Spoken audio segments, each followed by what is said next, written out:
करीब 5,500 करोड़ की मिसाइलें दाग दी है। सबसे बुरा हाल यूक्रेन की राजधानी कीव का है, जहां पर लोगों को अलर्ट रहने को कहा गया है।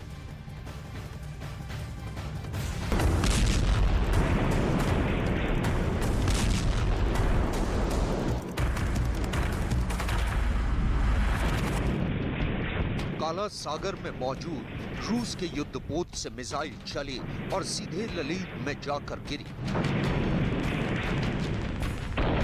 रूस की धरती से शाहिद ड्रोन उड़े और कीव पर बारूद की बरसात कर दी। कीव के आसमान में ड्रोन से ऐसी आग लगाई कि पूरा आसमान लाल हो गया है।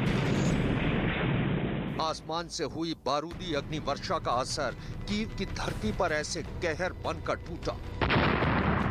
रूस ने अपने न्यूक्लियर बॉम्बर Tu-95 और Tu-160 उड़ाए। दोनों बॉम्बर से मिसाइलें निकली जो कैस्पियन सागर को पार करके सीधे यूक्रेन में आग बनकर बरसी। गनीमत बस इतनी कि बॉम्बर से न्यूक्लियर हथियार का इस्तेमाल नहीं हुआ।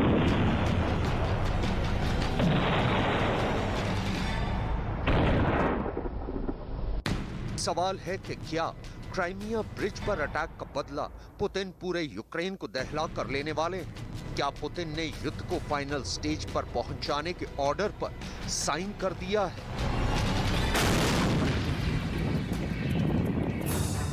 क्या कीव पर कब्जा करके पुतिन की मंशा ज़ेलेंस्की को हाउस अरेस्ट करने की है? क्या कीव से 700 किलोमीटर दूर ज़ेलेंस्की की सिक्योरिटी के लिए स्पेशल ट्रेनिंग ले रहे स्पेशल कमांडो क्यों सुपर एक्टिव हो गए हैं? क्या कीव में ज़ेलेंस्की की जान के दुश्मन फिर घुस आए हैं? क्या पुतिन का प्लान कीव पर कब्जा कर ज़ेलेंस्की को हाउस अरेस्ट करने का है? क्या युद्ध में ज़ेलेंस्की गायब हो जाएंगे?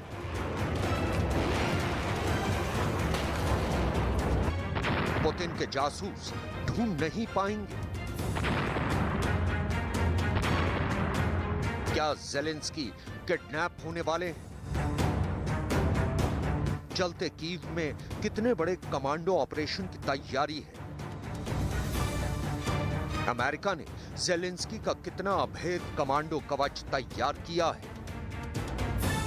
इनके ऑपरेशन की पूरी डिटेल्स हम सिलसिलेवार तरीके से आपको बताएंगे, लेकिन सबसे पहले ये जान लीजिए, ये दुनिया के सबसे खतरनाक कमांडो माने जाते हैं। इनका नाम ही इनके काम की पहचान है। हम इनका नाम भी बताएंगे, इनका काम भी दिखाएंगे, लेकिन अभी ये जिस काम की तैयारी में लगे हैं उसका ग्राउंड जीरो यूक्रेन में है। क्योंकि यूक्रेन के राष्ट्रपति व्लादिमीर ज़ेलेंस्की यूक्रेन में है। यूक्रेन में कहां है इसका जवाब है वो यूक्रेन की राजधानी कीव में है। कीव में कहां है तो अपना पता खुद ज़ेलेंस्की ने पूरी दुनिया को बता रखा है। व्लादिमीर ज़ेलेंस्की के मुताबिक वो कीव के सेंटर में मौजूद प्रेसिडेंशियल हाउस में है। Я залишаюсь тут, залишаюсь у Києві, на Банковій, не ховаючись, і нікого не боюсь, стільки, скільки потрібно, щоб перемогти у цій нашій вітчизняній війні. यूक्रेन के राष्ट्रपति भवन में बैठकर ज़ेलेंस्की की यही वो ललकार है जिसने पुतिन का मूड खराब कर दिया है। पुतिन गुस्से में उबल रहे हैं। यूक्रेन में चौतरफा हमले हो रहे हैं। रूस के टारगेट पर फिर कीव है। ज़ापोरिजिया सुलग रहा है। ललीव चर्नोबिल दहल रहा है।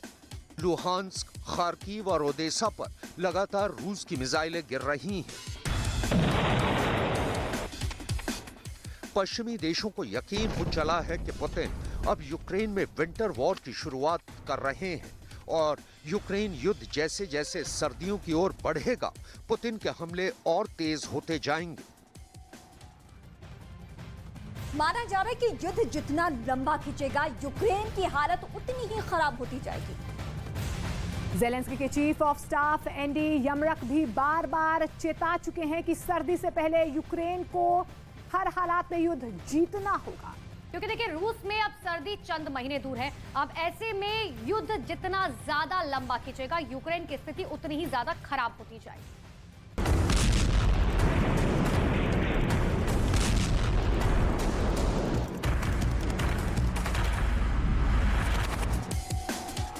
ज़ेलेंस्की चाहते थे कि युद्ध सर्दियों से पहले खत्म हो जाए।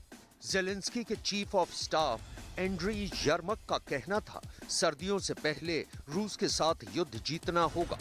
यूक्रेन युद्ध में काफी दिन पहले से विंटर वॉर का अलार्म बजने लगा था।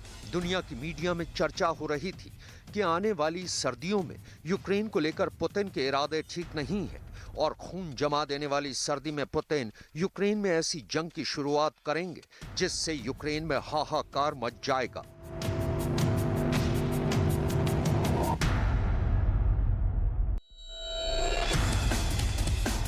अब यूक्रेन में हूबहू वही हो रहा है। रूस ने एक साथ यूक्रेन में धरती, समंदर और आसमान तीनों मोर्चों से हमले तेज कर दिए हैं। दावा किया गया है कि पुतिन की सेना बड़ी ही खामोशी के साथ यूक्रेन में सर्दी वाले युद्ध का तूफान समेटे हुए है, जिसे वक्त रहते ज़ेलेंस्की के चीफ ऑफ स्टाफ एंड्री यर्मक ने साफ साफ शब्दों में आगाह कर दिया था। हमारे लिए ये बहुत अहम है कि हम सर्दियों में प्रवेश न करें। सर्दियों के बाद जब रूसियों के पास पैर जमाने के लिए अधिक समय होगा तो ये निश्चित रूप से अधिक कठिन होगा। हमारे लिए ये बहुत महत्वपूर्ण है कि हम उन्हें ये संभावना ना दें।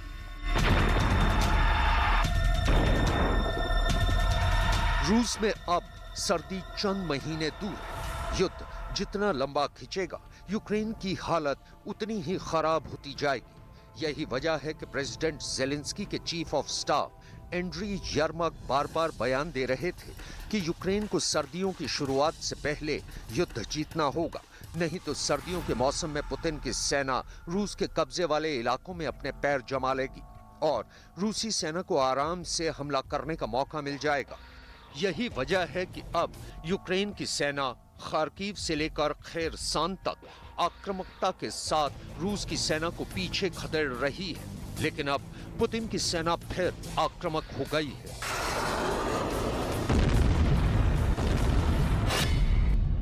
रूस यूक्रेन सीमा का तापमान अक्टूबर में 2 डिग्री है, नवंबर में -4 डिग्री, दिसंबर में -8 डिग्री, जनवरी में -10 डिग्री, फरवरी में -10 डिग्री, तो मार्च में -5 डिग्री सेल्सियस तक ठंडा रहेगा।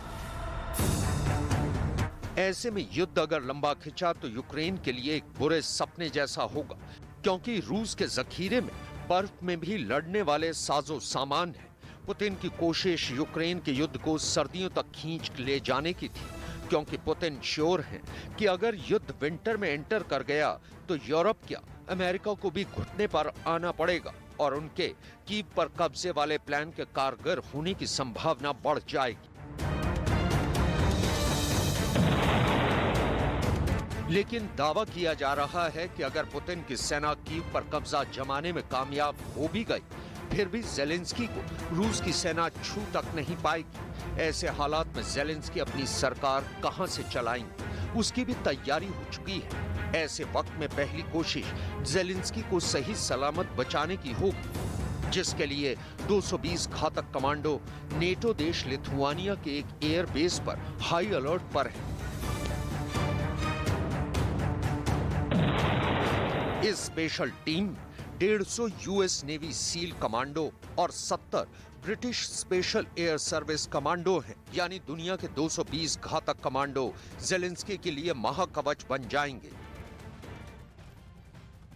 इस बीच आपको बता दें कि में अमेरिका के नेवी सेल्स कमांडो का मुकाबला रूस के कातिल कमांडो स्पेट्सनाज़ से होगा। बताया तो ये भी जा रहा है कि कादिरोव के किलर कमांडो वैगनर ग्रुप से भी अमेरिकी कमांडर का सामना करेंगे, जो इस वक्त क्यू में ज़ेलेंस्की के जान के दुश्मन बन चुके हैं।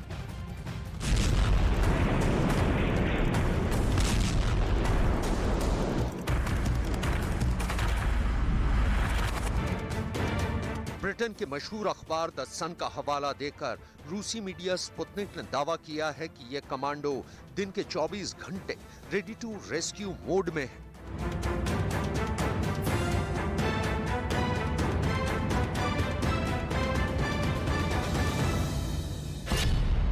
जेलेंस्की की जान बचाने के लिए अमेरिका के नेवी सील्स और SAS कमांडो लिथुआनिया से पहले हवाई रास्ते पोलैंड आएंगे और फिर पोलैंड से फुल प्रूफ हेलीकॉप्टर्स से कीव में लैंड होंगे, क्योंकि लिथुआनिया और यूक्रेन के बीच में बेलारूस है, जो रूस का जिगरी यार और जेलेंस्की का जानी दुश्मन बना हुआ है। कीव के कुरुक्षेत्र में पहुंचकर नेवी सील्स और SAS कमांडो कैसे अपना काम करेंगे, उसका ट्रेलर पूरी दुनिया देख चुकी है। कीव की जमीन पर अमेरिका के नेवी सील्स कमांडो का मुकाबला रूस के कातिल कमांडो स्पेत्सनाज़ से होगा। साथ ही कादिरव के किलर कमांडो वैगनर ग्रुप से भी होगा, जो कीव में जेलेंस्की के जान के दुश्मन बने हुए होंगे। लेकिन कीव की धरती पर इनका सामना अमेरिका के सील्स कमांडो और ब्रिटेन के स्पेशल एयर सर्विस कमांडो से हो सकता है, जिनका मिशन जेलेंस्की को जिंदा बाहर निकालने का होगा।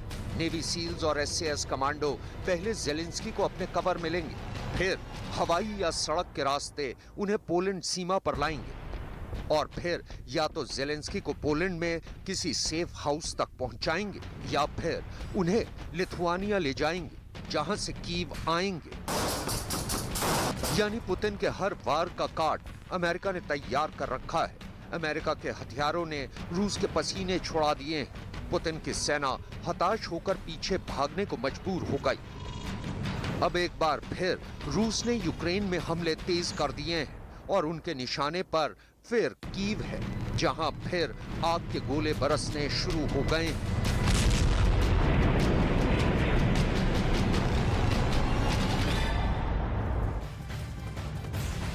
टेस्ला के मालिक एलॉन मस्क ने रूस के राष्ट्र